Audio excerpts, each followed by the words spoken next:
আমাদের দেশ নামটা এত সুন্দর, সোনার বাংলাদেশ।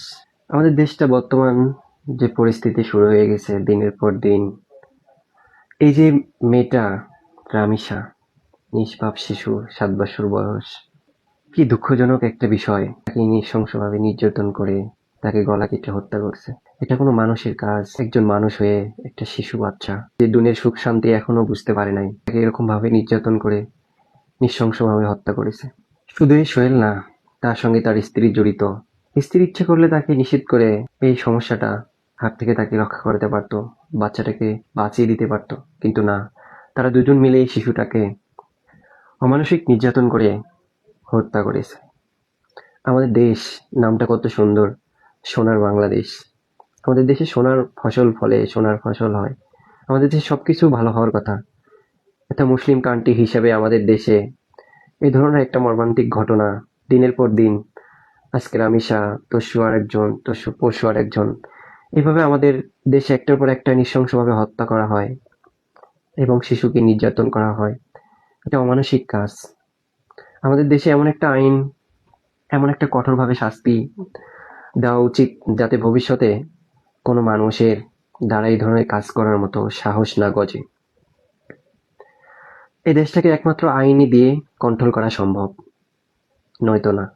এই দেশটার আইন এত কঠিন লাগবে, এই শিশু, নারী, মানুষ খুন করা, অনেকেই দেখা যায় গলা কেটে হত্যা করে, মাংস আলাদা করে ফেলে, কল্লা আরেক জায়গায় ফেলে।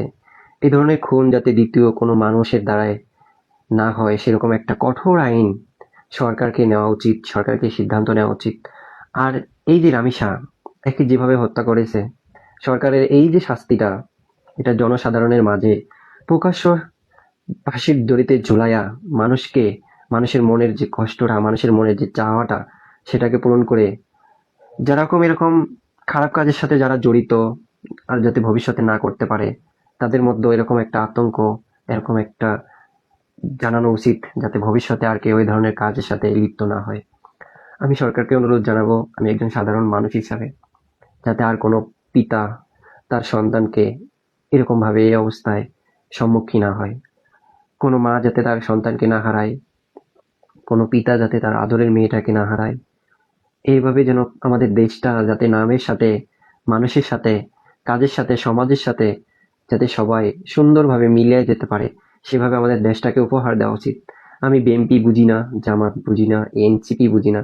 সাধারণ মানুষ হিসাবে, সাধারণ মানুষ যাতে স্বাধীনভাবে চলতে পারে, তাদের মান সম্মান ইজ্জত নিয়ে, তারা যাতে সামাজিকভাবে মর্যাদা নিয়ে বাঁচে থাকতে পারে, চলাফেরা করতে পারে, শিক্ষা অর্জন করতে পারে, সমস্ত কিছু স্বাধীন দেশের মতো চলতে পারে, সেরকম একটা আইনের সাথে সরকারকে কঠোর তো কঠোর সিদ্ধান্ত নেওয়া উচিত। আমি সরকারের কাছে অনুরোধ জানাবো, সাধারণ মানুষ হিসাবে, দেশের নাগরিক হিসাবে, সরকার যাতে এই রামিস হত্যার মামলার বিচারের মাধ্যম দিয়ে ভবিষ্যতে যেন এই ধরনের অপকর্মের সাথে কেউ জড়িত না হতে পারে, এরকম একটা নজিরবিহীন কাজ সরকারের কাছে আমার আবেদন।